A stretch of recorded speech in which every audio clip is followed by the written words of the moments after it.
in your book, you say your favorite movie scene of all time is the Who Ordered the Code Red scene in A Few Good Men. Is this true? Yes. Okay. And is it true that as a high school student in North London in the 1990s, you asked a friend to do this scene in your drama class? Yeah. Your friend doesn't show up.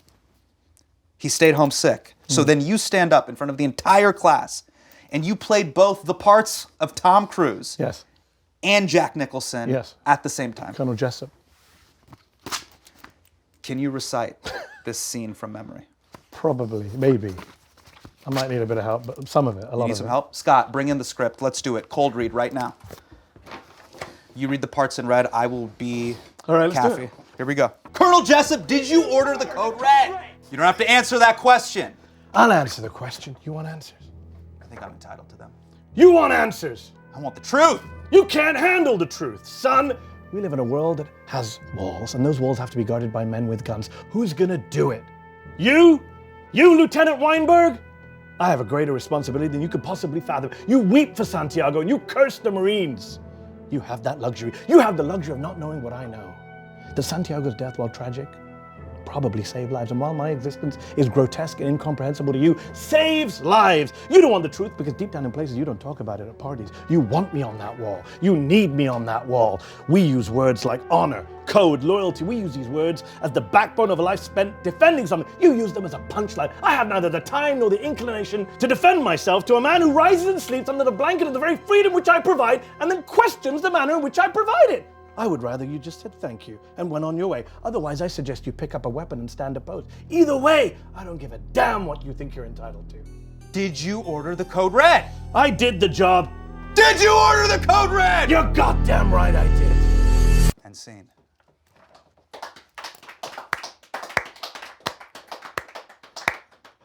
Okay. A 1992 Aaron Sorkin drama is your entire personality. At some point, you've probably come across a viral clip of Mehdi Hasan verbally curb-stomping a powerful politician and/or sociopath. Someone like John Bolton. How much of your antipathy towards Iran is to do with geopolitics? How much of it is to do with the fact that you've had a long association with a group called the MEK, which was once a terrorist group banned by the State Department while you worked there? You don't mention it in your book. Or Blackwater mercenary Eric Prince. As part of the investigations, I certainly disclosed any meetings. The very few I had. Not in the congressional testimony you gave to the House. We went through it. Or senior Israeli official Mark Regev. Do you accept that, right? You've killed children, or do you deny that? No, I do not. I do not. That last clip was from Mehdi Hasan's MSNBC show, which was canceled shortly after that interview aired. Coincidence? Who can say? I certainly can't. I'm not implying that at all, nor would I ever imply that. So last year, Mehdi started his own news platform called Zeteo, where he can ask the tough questions without any corporate overlords, a health insurance plan, or any financial security whatsoever. So dumb. I sat down with Mehdi to turn the tables and ask him the tough questions for once. Questions like, did he get fired for covering Gaza on MSNBC? Why is he so addicted to clout like a loser? And the single question that may define his career more than any other. Who ordered the code red? Mehdi Hasan. How's it going? What's happening, man? Good to see you. Good to see you. Reverse roles. This is reverse roles. What is your relationship with social media right now? My relationship is a very unhealthy one. I think you mocked me for it on my show, and people are still laughing at me about that because they're like, Hasan nailed you. New York City is kind of has the same BPM and mental health of his Twitter feed. Nailed you down. Yeah. Pinned you. Yeah, it was like being on the psychologist's couch. Yeah. That entire chat, because I do have an unhealthy relationship with social media. So we're filming this right now. It's Thursday afternoon. Okay. You have tweeted over 70 times since Monday. Okay. I knew I should have not done that. Monday. I was, in my defense, I was on a train. I was on a train for 3 hours coming to see you. What am I supposed to do? Chat to the guy next to me? Obviously, I'm going to tweet. I mean, you did not tweet 70 times today. I don't know how many times. I don't keep track. I have multiple sites I'm posting on at all times. Monday was a federal holiday. Monday, the Vice President of the United States attacked me, so that was a little bit of an abnormal day. Doesn't normally happen on my Twitter, so I had to respond. Okay, we're gonna get to this. Okay. We're gonna let's pin that. Okay. Pin that. JD Vance called you a dummy. We'll get to that I'm later. sure you want to get to that. You joined Twitter April 2010. That's approximately 5,420 days ago. Since then, you have posted 184,200 tweets.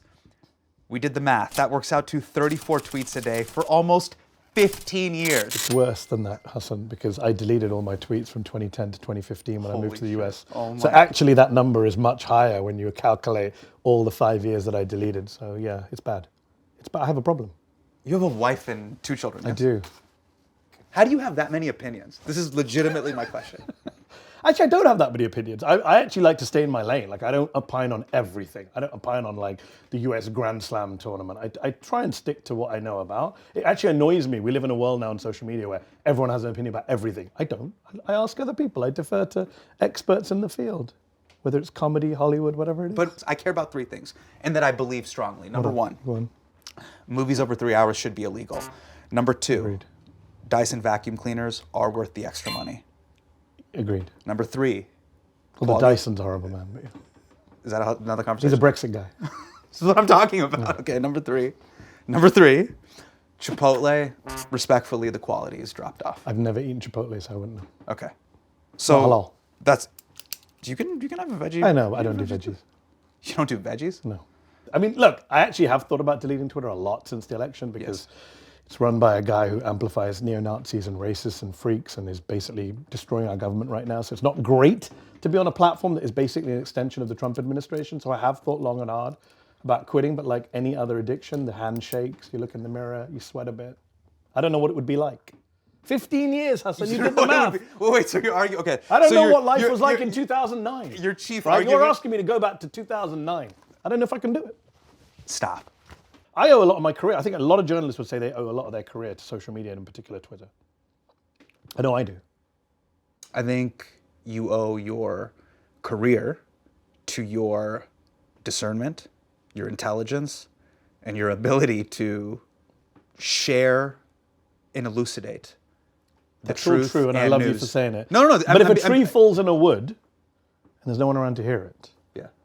doesn't matter. Like, you can be as good as you can be, but for me, what I was able to do very early on in my career as a broadcaster, because I came to broadcasting a bit late, I only became a public figure in 2009-10, about 10 years into my journalism. What I was able to do was kind of find the sweet spot online to be able to do what I do in terms of debating and interviewing and public speaking and finding a way to turn that into viral content, shareable content. I remember meeting White House officials when I moved to the United States, and they said, "We've never seen your show, but your clips just turn up everywhere. That's how we know you."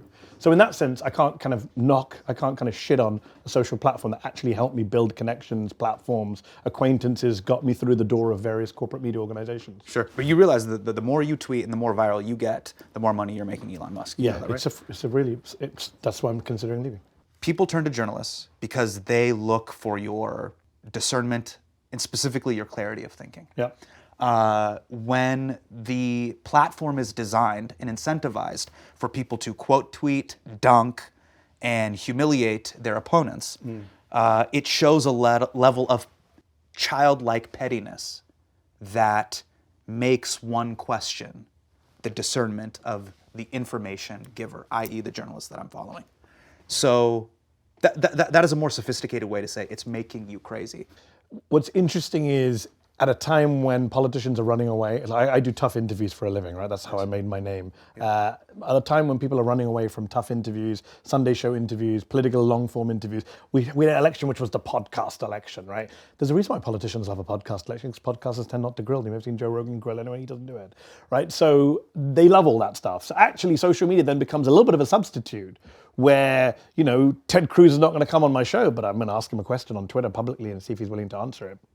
Is that petty? Maybe, in the eye of the beholder. Okay. But look, Musk himself, it is quite fun to see people dunk on Musk. We're speaking on the day that a Danish astronaut has made him go up the wall by mocking him about space. Yes. And Musk is now calling him the R word and having a meltdown. That's kind of fun.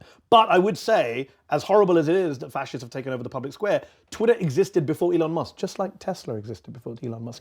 But Twitter existed before, and I existed there before, and some of us say, well, we're not going to be driven off public spaces, town squares, by fascists, by racists, by Nazis, by apartheid lovers, by all sorts of freaks on that side, or by a billionaire owner who works for Trump. We're going to stay and say, all right, kick us off.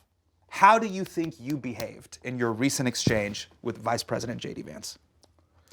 Give the folks listening, this is going to come out in a Yep. few weeks. Give the folks listening a quick recap of what you said. Yep. He called you a dummy, and then what? Let's set this up. So JD Vance, who is supposedly the Vice President of the United States, but technically Donald Trump is the Vice President of the United States. Elon Musk is the President of the United States. Don't quite know what JD Vance is, but he, on behalf of the administration, goes out to That's Europe. not true. That's not true. You know, he's the Vice President of the United States. All right. All right. If you want to be a JD Vance stan in this conversation. I'm not a stan. Vance goes out to Germany, to the Munich Security Conference, gives a ridiculous speech that not just offends all American allies on the subjects of Ukraine and other things, but decides to lecture the Europeans on free speech, right? Because the right think they own free speech, and talks about how free speech is in retreat and the Brits are locking people up. And on that same Monday where people are attacking, this was, I think, on the Friday, Elon Musk goes on Twitter, his de facto boss, goes on Twitter and says, 60 Minutes journalists are disgusting liars, whatever it is. They should face, I think the phrase he used, a long prison sentence, if I remember correctly. 60 Minutes journalists, richest man in the world, top government employee, is calling for journalists to be jailed because he didn't like how they edited a Kamala Harris interview or whatever it was. Right. Outrageous. At the same time, the White House has blocked the Associated Press from various press briefings at the White House because they don't like the fact that the AP won't call it the Gulf of America, because it's not the Gulf of America, it's the Gulf of Mexico. So I quote tweeted at the vice president, because he's not going to come on my show. Yeah, and you went in said, for the dunk. you say dunk, I say important question on behalf of the people to the people in power. Sure. And I said, hey, JD Vance, have you seen what Elon Musk has said about imprisoning journalists? Then a few minutes later, I quoted it again. Two's always good. Okay. And I said, hey, JD Vance. I think it's the glee that's making it a dunk. Have you you see the glee? No. There's But don't forget, I ask questions for a living, so this is what I love anyways, But right? let the Other people camera- have great joy. Asking questions is what I do, Hasan. I get great joy but out the of it. camera Other has to people pick might up. dunk. I question. See, It's what I've done since I was. See, in Hindi, you gotta capture the giddiness, or dare I say, the goody, the tickle in the tummy, the delight. but hold. No. Hold on. Don't hide hold on. behind the posh accent and the nice typeface. There's nothing posh about it. It's just a British accent. Doesn't make it posh being British. Sure, okay. You should travel a bit more. I would say to you that the glee. I'm not denying the glee, but that glee is also there when a politician's sitting across my desk and I corner them and I ask a question they can't answer. There's similar glee. You'll see it on the camera sometimes. Yes. So it's just about that moment. So I thought, hey, I've got a great question here. Not thinking, he's not going to respond, but I put him on the spot twice, and important questions were asked. Hypocrisy was exposed. Journalism on behalf of the people, and then I went off to go snow tubing with my kids, and I came out of that to see that the vice president responded saying, "Yes, dummy. Kicking a journalist out of a briefing room is not the same as imprisoning a journalist. One is an attack on free speech, the other isn't." Right. Which he thought was a great comeback, and his followers loved it, because the Twitter algorithm really does pump up the MAGA folks. Right. So there was my phone exploded. It was kind of all people done. Oh, Mehdi Hasan gets destroyed by JD Vance. Right. The problem, but also the algorithm loves name calling. Yeah. It loves kind of that type of behavior. For the record, I didn't do any name calling. Sure. And I then did my own response, and I pointed out that even if I were to concede that the AP thing is not a free speech attack, which it is. Yes. What about the imprisoning of journalists? You'll notice that Vance did not engage with the key point, which is that if the Europeans are bad for locking up people for tweets, what about Elon Musk? He did not answer that question. Donald Trump has not answered that question. Elon Musk has not answered that question. The question remains unanswered. Monster Jam. So that was my position. So to go back to your original question, how do you think I handled it? I think I handled it well. I would just say in general, turn down the spice. Okay. From one desi to another? Yeah. Turn down the spice. And what does that achieve? Do you know what it feels like sometimes waking up, and if I open up your feed, because I don't have it on my phone, I'll open it up on a web browser. Okay. Your feed is the equivalent of my parents screaming at each other in the kitchen. It's what your feed looks like. Log cheek rahe. But we are living in the biggest shit show of our lives, right? And every part of our lives is on fire. Sure. So forgive me if I do a bit of shouting. Yes, democracy is under threat. The planet is on fire. Fascists are on the rise. Sure. It's bad. Sure. That's not hyperbole. That's genuine. There's nothing in my eyes. I 100% believe this shit. Okay. Dude, the way you're going in, it's the way I have to be with my dad. I'm like, okay, all right, we're going to Sunday school. Has your mind ever been changed on something? Yes. Being grilled the way you grill others. And your spouse did not text me. Your wife didn't text me about it. It's been a bit like talking to her today. Look, when is the last time someone changed your mind? through this style of precisely on Twitter or using So I think, social media? so let me put etc.? it this way. Okay, let me put it this way. Not to blow smoke up your ass, but you have asked lots of good questions today. You've made lots of good observations, ones that I've heard from other people who care about my sanity and future. I'm not going to leave here and not dwell on that and think about that. I'm not that arrogant that I will just dismiss Hasan Minhaj. I will say, okay, has he got a point? Like, it's different. We're in the heat. There's cameras on. We're on YouTube. People are watching, whatever. But there will be a moment where it's on the train back to DC. Maybe it's when I'm going to sleep, where I will run through. Was that a good point? Is there a counter argument? What was the right position, etc. Look, off the top of my head, I can't think of when I last changed my mind about something specific. But yes, I do try and go. Ever since I was a kid, I talk about this in the book. I was raised in a house where my dad encouraged debate. He would encourage us to take different positions. He wasn't the dad who said, "You must listen to me, my way or the highway." I mean, sometimes he was. Really? Sometimes he was the desi dad, like, "What time are we leaving for a dinner?" Then he sets the time. I'm talking about more like climate change or, vote Labour or vote Conservative in the Really? UK. Okay. Yeah, it was always about discussion and debate. Islamic issues, religious issues. My dad's all about that debate. He doesn't want just whatever you just heard at the mosque, you must just blindly repeat it. That was imbibed in me. So I've always read right-wing news sites. I've watched Fox for my sins. I read the Daily Mail because I want to know what the other side is saying. A, so I can beat them, but also separately to beating them, actually there may be some good points I need to take on board. Was there ever an issue when you were going through Reddit or Daily Mail or any of the websites that you mentioned that something registered to you where you go, oh, like I never thought of it that way? Yeah, many times. Off the top of my head, I But you can't think of Yes. off the top of your head. Yes. Okay.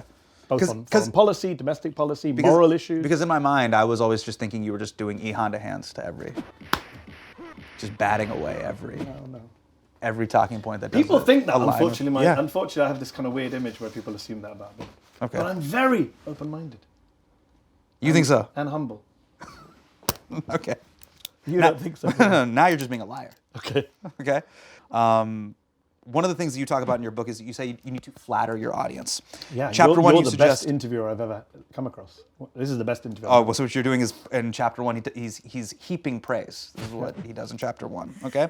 You wrote, "I cannot tell you the number of U.S. cities where I have been invited to speak or debate, where I opened my remarks by suggesting that this particular city was my favorite city in America." Mr. Hasan. Yes. Pandering is a lie. Yeah. I agree. And I'm not hiding it. I literally wrote it in a book that sold. Okay. It's advice. It's real. It works, right? It's harmless white lie. Would you like to take a moment to apologize to the cities that you lied to? No, not Let's at all. start In with fact, I'm going to revisit some of those cities and say the same thing again and assume that they didn't watch your YouTube video. Okay, got it. Catch me out if you can. I love, you know what, actually? I'm going to Seattle this weekend. Oh, I've heard it's beautiful. It's going to be amazing. You know what I love? I love that This is going to air after Seattle. Yeah, sure. And I love that you stand 10 toes down. I can't not fully own it. I literally wrote it in a book, published it, and sold it online. Like, people have it. I'm not going to hide from it. It's good. Actually, my daughter said to me, I was writing the book, she said, "Why are you admitting all this stuff? Why are you giving it all away?" And one congressman, she said, "I'm going to read it so I know what to do when I go on the show." Look, it was very generous of me to share all these tips and pointers. Yeah. Because genuinely, you won't believe me, but genuinely, one of the reasons I wrote the book is because I'm so fed up of my side, whether my side is the left, whether my side is brown people, whether my side is immigrants, whether my side is Muslims, just losing across the board in debates that should be won, because they're not equipped with the right skills and the other side cynically is. And that's why I put a lot of cynical stuff in there, because we need to be a bit cynical. Okay. Well, let's go through some game tape. All right. In the book, you go through some of your greatest hits and you break down how you pulled it off. Yep. Okay. You called out John Bolton for taking money from the MEK. You caught Eric Prince in a lie about congressional testimony. And you, in each anecdote, every single one of these anecdotes, I know where this is going. you say how many fucking views the clip got on YouTube. Because as we know, you have an addiction to clout. You love clout more than the truth. The fact that this had to be an addendum. You're a stand-up comedian. What the fuck are you doing? Giving me a lecture about clout? Hey, buddy, I already indicted myself in my second special. So we both love clout. There's minutes devoted to it. Yeah, I like clout. Let's focus on one I was particular. trying to give context. Okay. This was an interview that did well. No. It's. I'm trying to help the reader understand that if you get it right, it can be successful. No. I felt like I was in a relationship with you, and we're about to go to a party, and you put on a fedora as we're walking out the house, and I go, don't do the fedora.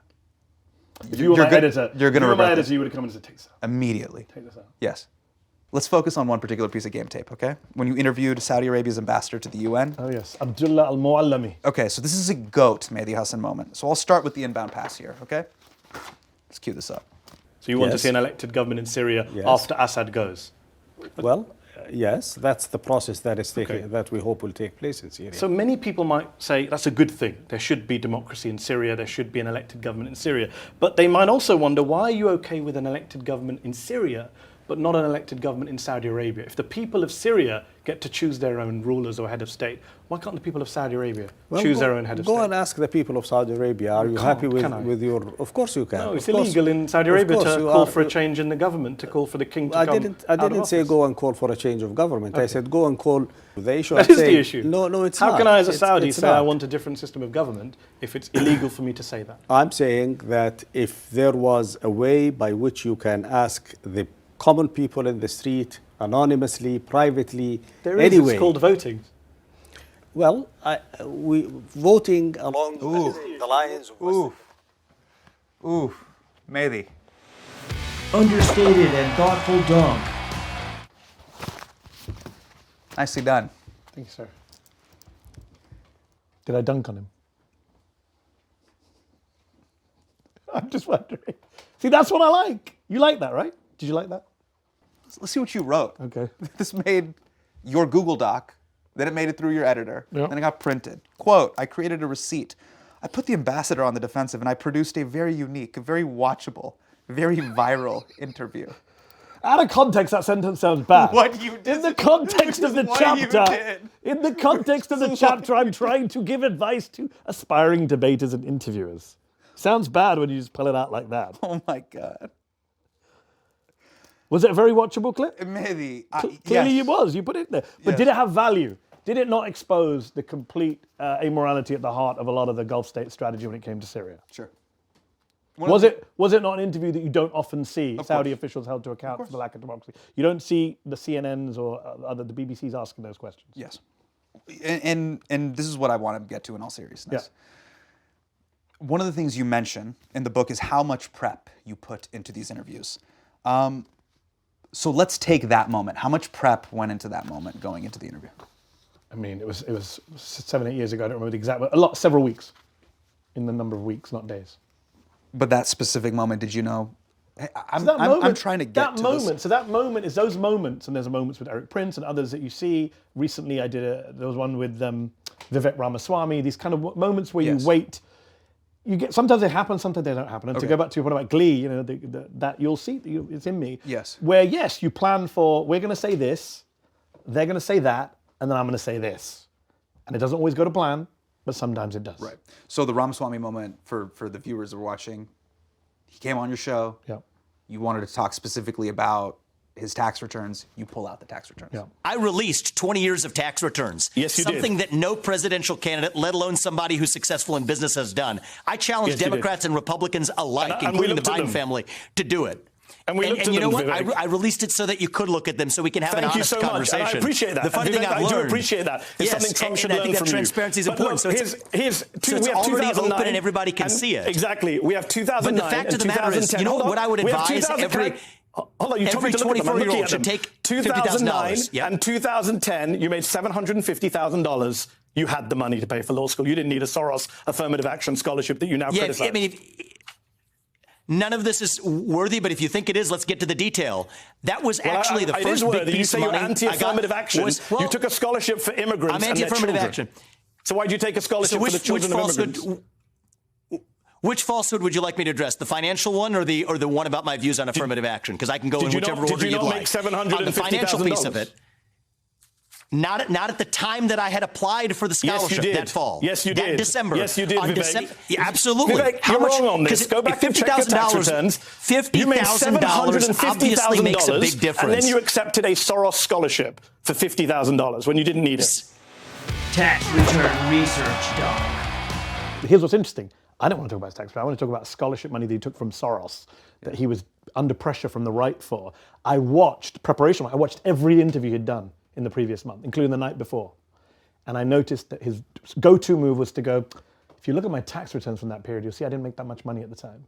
So that was where we went, okay, let's get the damn tax returns, let's highlight them, hold them up on the screen and show that he's actually bullshitting. And he didn't expect me to have them because most US interviews don't prepare in that way. Sure. Yeah. So yeah, a lot of preparation goes into stuff. I have a great team of people at Zeteo, where I am now, previously at MSNBC, at Al Jazeera. I've always been lucky to work with a great team of producers and researchers who will go the distance to get the receipts. So now you're at Zeteo, right? Yeah. And so some of your all-time dunks were when you were at MSNBC. Dunk some of is them your were- word, not mine. But yeah. What do you call it? All-time public service journalistic interviews. Public service journalistic interviews. Not a dunk. That are very watchable. That are very watchable. That and are sometimes go viral very through unique no and plan. very viral. Very viral. You got me on the viral. Fine. I concede. You cannot even read what you wrote without laughing. You can't read it with a straight face, being like, what? Maine kya kiya? Yalla maine kya? What? Oh God, what did I do? No, I agree. What did I do? I agree. Just It was even it if was not you my said, final. That is a New York Times best-selling book. I It's produced not a the very best sentence. I mean, this is something. Rule of three. You would tweet. Donald Trump would also tweet. And this is something my dad would WhatsApp. Please take a look at this. It's very unique, very watchable, and very viral. It was a mistake. I wish I could go back in a time machine to 2022 and edit that sentence. You know what it does? Knowing that in 2025, Hasan Minhaj would hold me What to I love account. about it is that And he would dunk on me over that sentence. You are dunking on Mr. me right Hasan, now. this is a dunk. I This am is a dunking dunk. on you. You're dunking. Yeah, With no public service. But dunking. There's no public service. It's a free dunk. It's a free dunk. What's interesting is that you have worked for so many, I would call them elite legacy media institutions, and people oftentimes call those, hey, you're an insider, you're an industry insider, you get incredible access to all of these powerful heads of state. Now you're running Zeteo News. This is your journalistic endeavor, and it is your company. Do you feel that because you were pushed out of legacy media and that you had to leave legacy media, do you feel that you've lost some of your ability to hold power to account in that way? It's a good question. And one of the risks of leaving MSNBC and choosing to leave MSNBC and start my own thing was, of course, that issue of access and platform and reach. Because there were a lot of good things about working at MSNBC. I'm very grateful for the 3.5 years I had there. It didn't end quite the way I wanted it to, but the platform was great. Members of Congress, members of the administration, members of foreign government. Just like Al Jazeera offers a great platform in similar way. They do a show currently called Head to Head where we get great guests on. We just had the former president of Sri Lanka. So yes, starting a new media outfit, it is tricky, but I think we've punched above our weight. I mean, our opening show last year was with Ehud Olmert, the former Prime Minister of Israel. We've had senators, members of Congress on the show. We've had Republicans. I mean, it's hard to get Republicans, Israeli guests, people to clash with. We've had celebrities on the show. I believe you've been on a podcast of ours.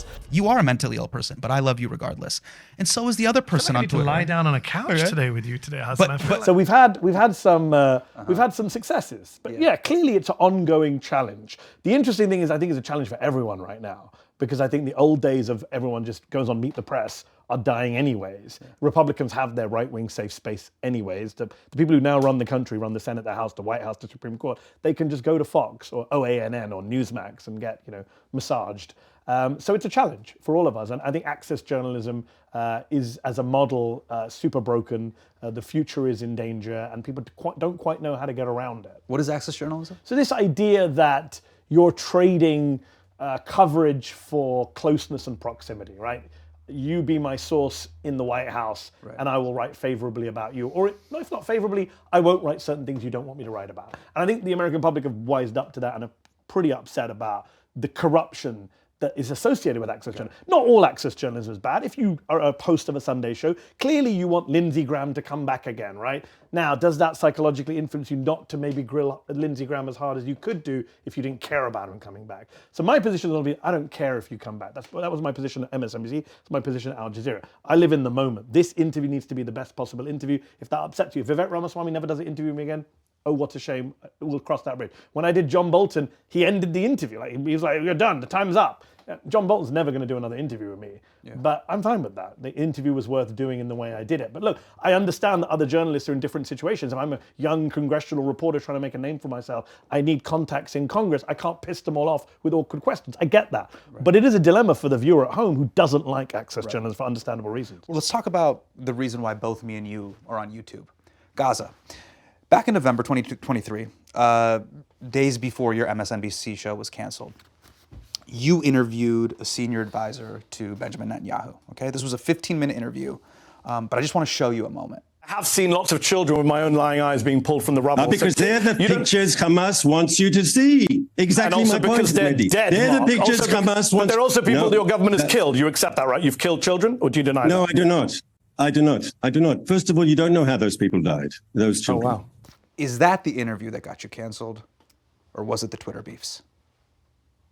You would have to ask MSNBC. How do I know why? They told me it was for business reasons. What do you believe?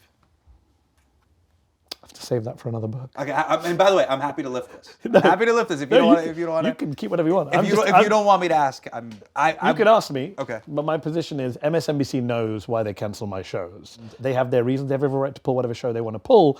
They offered me a chance to stay on as a guest anchor and on-air pundit. It's not really what I wanted to do, not in 2024. As you said at the start of the interview, I have a lot of opinions about a lot of things, so I couldn't be sitting on the bench. That's why I went out and said, look, let me just go, and I'll do my own thing. And they graciously let me leave. We're both old enough to remember 9/11 and its aftermath, right?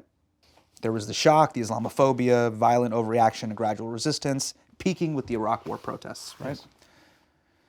Now, today, it's universally viewed as a huge failure in foreign policy, specifically American foreign policy and America's overreaction. 22 years later, October 7th happens. We have the same play, but much faster. Heartbreak, shock, racism, military overreaction, protest, backlash, the dust settles, question mark. What similarities do you see in the arcs of both of those stories in American history? What difference do you see? It's a great question, and like you, I've thought long and hard about the analogy with the Iraq War on multiple levels. The lies that were told getting into the Iraq War, similar lies that were told about Gaza, about beheaded babies, and some of the propaganda that was laundered through quote-unquote liberal media, WMDs, etc., on the sheer level of suffering that was inflicted on a place in the Middle East, some faraway place that most Americans, Brits would struggle to find on a map. And of course, as you say, the legacy, the political fallout, where everyone at the time backed it blindly, jingoistically, emotively, and then slowly started edging away from the scene of the crime. And it was a crime in Iraq, and Gaza is also a crime. And, you know, Omar al-Akkad, who's an Egyptian-Canadian journalist, has a new book out called One Day Everyone Will Always Have Been Against This. It's about Gaza. When I saw that title, and I've read the book and I interviewed the guy, it just does bring back Iraq memories and war on terror memories. Sure. Everyone's now saying, oh, Afghanistan was a disaster. But I was the guy writing Afghanistan's a disaster in 2009, 10, 11, and getting attacked for saying you're pro-Taliban for saying that. I was the guy who marched against the Iraq war with millions of other people. We were told we were stooges for Saddam Hussein. Today, everyone's against the Iraq war. So I do think in years to come, if we have a future, historians will look back and say a bunch of people in the West were on the wrong side of a genocide. And I think they will regret having been on the wrong side of history on this one. I just don't think you can defend what people have done to enable this genocide, be complicit in this genocide, from the President of the United States to media owners, to journalists who didn't say a word about their fellow journalists in Gaza being killed at record levels. I think a lot of people, if they have any shame whatsoever, and the problem is we have a lot of shameless people these days who you can't shame, will, and I'm not concerned about the right-wingers, because they are shameless. I'm talking about the liberals, the progressives, the people who feel good about themselves, take all the right stances on every issue except Palestine. The PEPs, progressive except Palestine. I think they will look back in years to come and feel utter shame for what they supported or at least turned a blind eye to. I do believe that. There's an interesting moment where you've engaged in this debate on legacy media. I don't know if you remember the CNN panel moment that you had with Ryan Gerdisky. Hard to forget that one. Yeah. How do I pronounce his name? Ryan Gerdisky? I don't give a shit. Whoa. Really? I mean, he's an unpleasant man. I don't really care how you pronounce his name. Okay. How do I pronounce it, Scott? He doesn't care. You're husky. You're husky. Okay. None of us care. If you don't want to be called Nazis, stop doing. You're called an anti-Semite more than anyone else's table. Yeah. People will sit there and no, by me. I never called you an anti-Semite. I mean, I'm not sitting here saying I'm a supporter of the Palestinians. So I'm used to it. Yeah, I hope your beeper doesn't go off. The thing is Did that you just say I should die? You should not. No, Did you just say I should be killed? No, I did not say that. I said, no, I did not say that. Hold on. Did your guest just say I should be killed on live TV? He basically said that you were a terrorist and you should die. Yeah. In your experience with American liberal media, do you think moments like that are outliers, or is something like this always bubbling underneath the surface? No, always bubbling under the surface. I mean, this has been going on for years, including in liberal media. I mean, just on CNN itself, they have a commentator right now, Scott Jennings, who's become very popular online for dunking on liberals, who referred to Ilhan Omar as the member for Hamas, or some reference to pro-Hamas member of Congress, he called her. Like, this is a common trait. Unfortunately, Islamophobia, as you know very well, Hasan, and you've spoken about this on stage, has been normalized and mainstreamed in this country, pre-9/11, but especially post-9/11 and post-Donald Trump. And I think you can now say things about Muslims and Arabs and Palestinians that you couldn't say about anyone else. Jesse Waters on Fox recently talked about exploding birth rates. No one wants these people. There's so many of them. It is, Nazi-esque rhetoric, the way that Germans in the 1930s were talking about their Jewish minorities. So this is where we've got to now. And like I said, it's easy to dunk on Fox and the right wings. I expect nothing from the right. Yeah. It's where the real disappointment and frustration and anger comes from, is when liberal media is complicit and stuff, when people who would never dare say the stuff they say about Muslims, about any other minority community.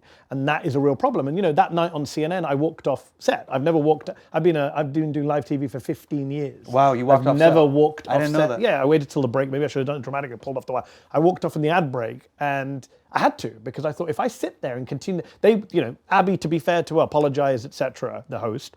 But for me, I felt I would be letting down not just myself, but a lot of people who were offended rightly on my behalf by just staying on the show and just chatting about the next story, whatever it was, climate change or whatever the next block was on. I had to make a point. This is unacceptable. You shouldn't be allowed to say stuff like this and get away with it on American television. In that moment, were you thinking, there's a lot of thoughts crossing your mind. So trying to put you in that scene in that moment, and it may be tough for you to remember.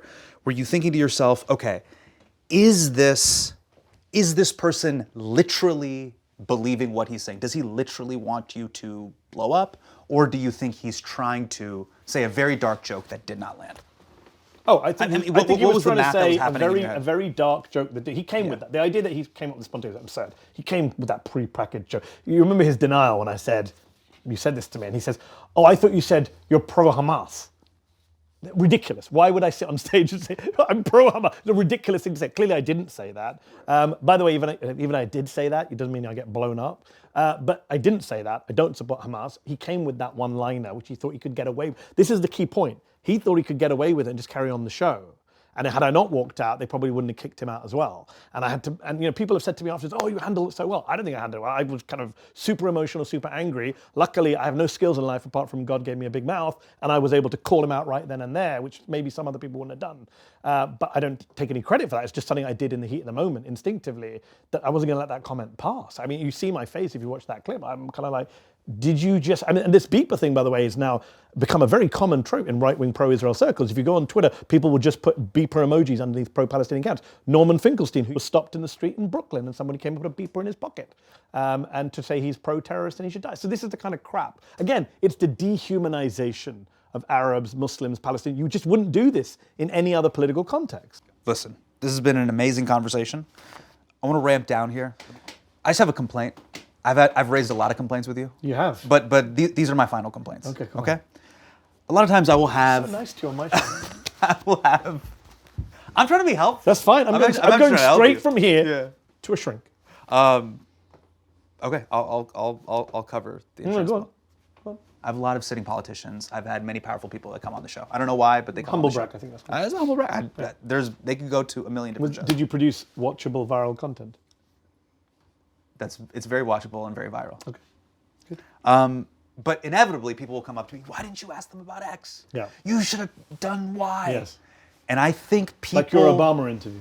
I bet they said that. I bet brown people said that after Obama. No. People want me, Hasan Minhaj, to be Mehdi Hasan. Yeah. That's the key problem. Yeah. So you're like, why would I be that crazy Twitter addict? Well, can you just please tell the audience, I'm not you. Which camera do you want me to look at? This one? Yeah. I am Mehdi Hasan, and I ask tough questions and do dunks. I am not Hasan Minhaj, who tells great jokes, but doesn't ask tough questions. That's not his role, to ask tough questions. Unless he's interviewing Mehdi Hasan, then he brings all the tough questions. Do you think you did a tougher interview with me than with Senator Chris Murphy? You're having to think about it, which itself speaks volumes. No, I'm harder on you. I was harder on fellow you because brown no, because you love me. I cut deeper. Because you love me. Yeah. Because you feel it. Intervention. Correct. Interview or intervention? Intervention. Okay. Did it work? We'll find out soon enough. We'll find out. I'm scared now to tweet after I leave this room because you're watching me. Closely. So you're a brown man that goes on many shows. Yep. And you were asked, do you condemn blank? That's generally what they start with. Yep. And then they ask you what your name is. Yes. Okay. So I want to play a new game with you. Okay. On Hasan Minhaj Doesn't Know. It's called Condone or Condemn. Sorry, it's condemn or condone. Sorry. Condemn or condone? Olaf and Frozen, condemn or condone? Condemn. Polyamory. I don't know who that is. Oh, polyamory! Oh, I thought it was a person. Polyamory. Like marrying more than one person. Like polygamy. Is there a difference between polyamory and polygamy? Polyamory is sleeping with various people at the same time. Oh, condemn. I'm a brown Muslim. I'm going to condemn that. Meghan and Harry. Condemn. But I condemn the royal family more. I don't like any of them. It's not like I'm pro-royal family. I like all of them. You don't like all of them. You don't even watch The Crown? Condemn. No, or condone? I don't watch The Crown. You condemn? I condemn the You Crown. gotta then hit. I condemn the Crown. I condemn the Crown. I'm going to lose my British passport over this. First you got Sadiq Khan, then me. Hamilton. I haven't seen it, so I don't know how to condemn or Condemn or condone? Condemn then, because I haven't seen it. Okay. Boko Haram. Hamilton to Boko Haram. Condemn or condone? I condemn. I condemn. Condemn harder. God damn it, I condemn. Good. People who spelled your name Medhi. Oh, someone did that just today. Condemn. Condemn it. Condemn. Mehdi. Good. And it's Hasan with one S for both of us. One S. For both of us. One S for both of us. But there's other Hassans with double S. They all won't condemn. To do a double S, and we condone that.